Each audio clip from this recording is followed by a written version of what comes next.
investment professional, being someone who does this day in and day out, do you get enough time to work on your own investment portfolio? Not so. Again, we don't do trading. Even this is usually comes from investment philosophy, that is the personal side of aspect of it. Yeah.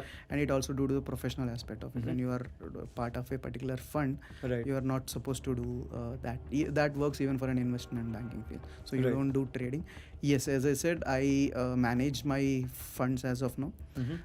And most of my portfolio currently is concentrated or over indexed on equity. Right. If I have to break it down, maybe around 50% of my portfolio, which I manage on my own, is largely into small cap and mid cap. Right. Then another 35 to 40% is into mutual funds.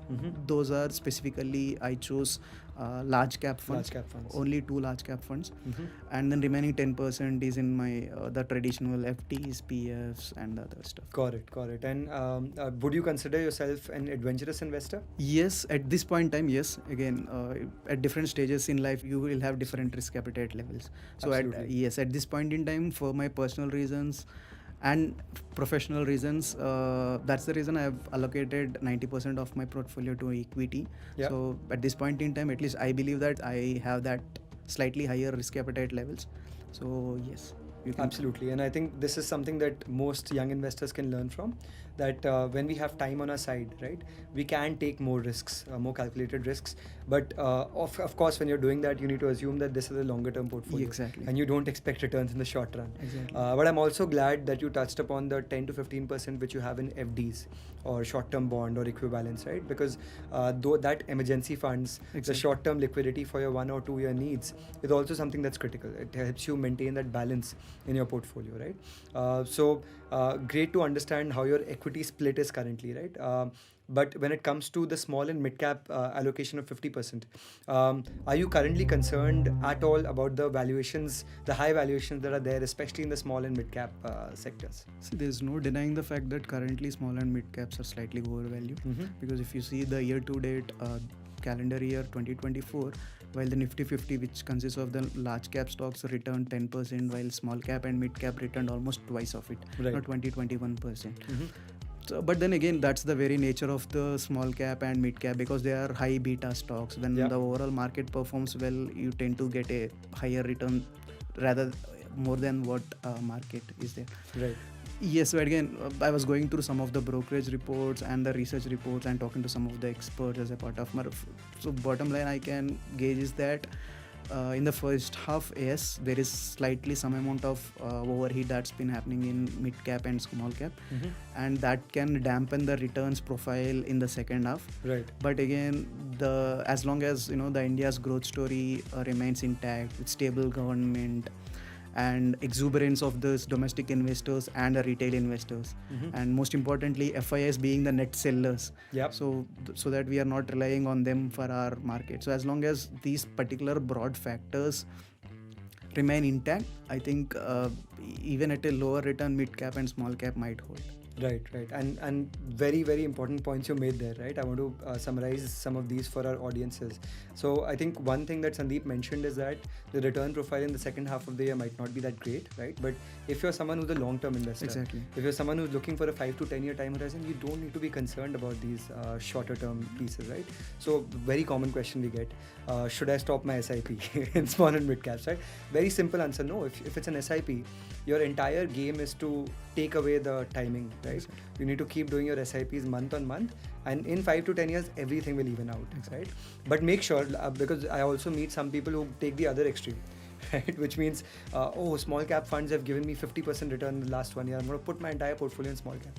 Now that is you're kind of setting yourself up for failure. Exactly. Because when those sort of bad times come, These are the your ones. portfolio will probably be in negative. Exactly. Right? So maintain that balance, guys. Like, have some diversification, but don't get overly concerned about these sort of things in the short term, right? Exactly. As long as you're looking for long-term Exactly. investment. And this is far more prevalent in small cap and mid cap. Yes. Because unlike in large cap, where swing trades might not move the needle much. Yes. But in case of small cap and mid cap having less than 5,000 crore, 7,000, 10,000 crore market cap, a large order can swing the needle in Quite a bit. And Absolutely. most importantly, without any change in the fundamental characteristics of the company. True that. So to wither that particular storm, Mhm. you need to have a long-term POV perspective on the small cap and mid cap.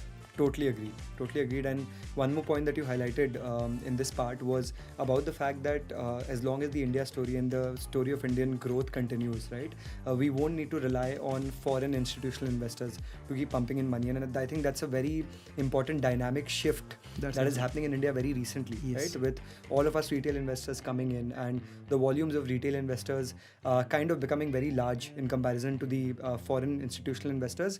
I think this is very positive for India. It'll make the market so much more stable.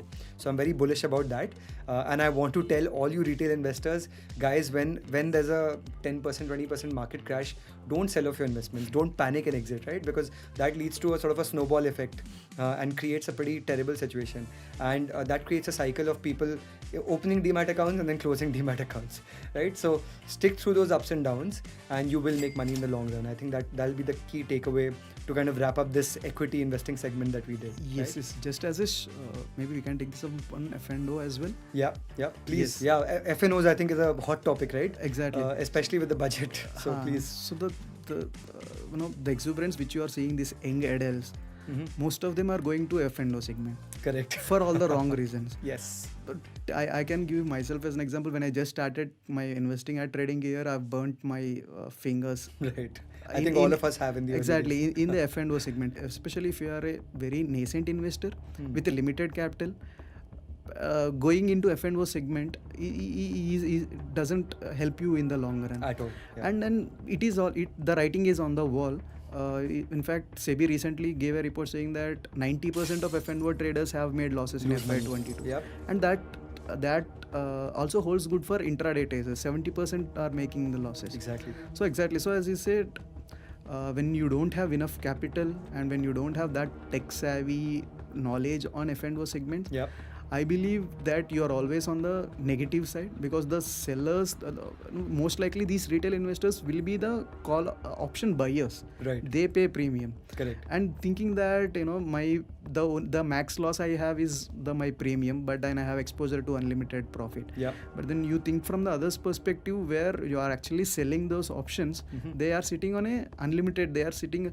So just imagine how much homework would they have done, and how much capital they are sitting just to manage the risks on the sell side. True that. And then you're always waging a war against time, theta. So you just lose your premium just by the passage of time without your stock price moving anything. Right, absolutely. And I think just to sort of summarize the key takeaway for our audiences, basically whenever in investing in the stock markets, especially in the short term, if you win, someone else loses.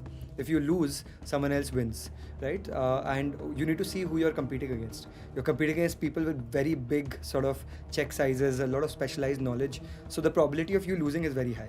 Exactly. Right? So that explains it. Yes, F&O is a zero-sum game, as you said. If Exactly. one is losing and one is, but might not be for stock markets. Correct. But F&O, yes. F&O for sure. Yes. Right.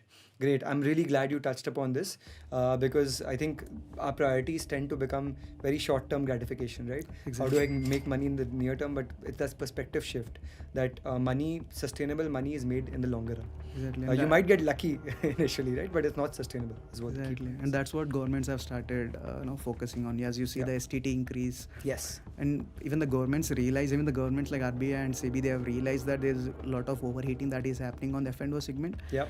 In fact, which is negatively impacting the stock market, the cash segment of the stock market. Absolutely. So that's the reason this STT has been increased. Although the move might not be very aggressive, but then it at least starts the buck in the right direction. No, true that. I think it'll take a lot more, right? A lot of awareness will also be needed. I think even the lot sizes are being increased in F&O. Yes. So I think a combination of these efforts over time will definitely help out. And I think just the news all around it, I think helps, right? Because people read it, they try and understand it. So hopefully, and even this conversations like these will probably give people more of an insight, right? Now going back to your portfolio, we talked about the sort of equity, mutual funds and the fixed D part. Have you dabbled into any other asset classes? be it gold, be it property, or maybe even other alternatives, right? If you haven't done it so far, do you have plans of doing it in the future? So as of now, I've not dabbled it much. Mhm. Again, if I have to take the example of gold, usually people hedge it versus the stock market. Correct. Yes, Absolutely. but then as I said, my 80-90% is with stock market. Yeah.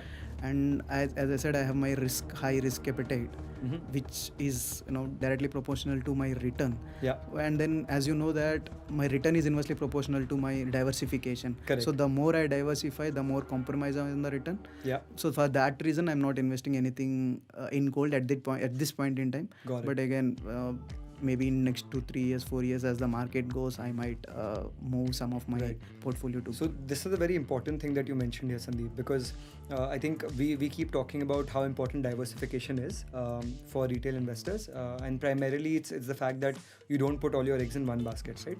But I think there's a bit more nuance to it. Like there can be diversification of multiple kinds. There's diversification in terms of investing in one stock versus investing in 10 stocks, right? Then there is diversification of investing in just small caps versus small cap, mid cap, large cap. Yes. Then there is diversification in terms of just investing in all these kinds of stocks Exactly. versus investing in stocks plus gold plus property, right? Exactly. So there's multiple layers of Yes, diversification. So it's not that you don't have diversification at all in your portfolio. Exactly. You have diversified to that second level, which is within the equity asset class, right? So I think this is one very important piece of information that you guys should know. And what Sandeep mentioned is he wants to keep his risk exposure high right now, right? Because he wants to sort of get a higher return, and return and risks are correlated.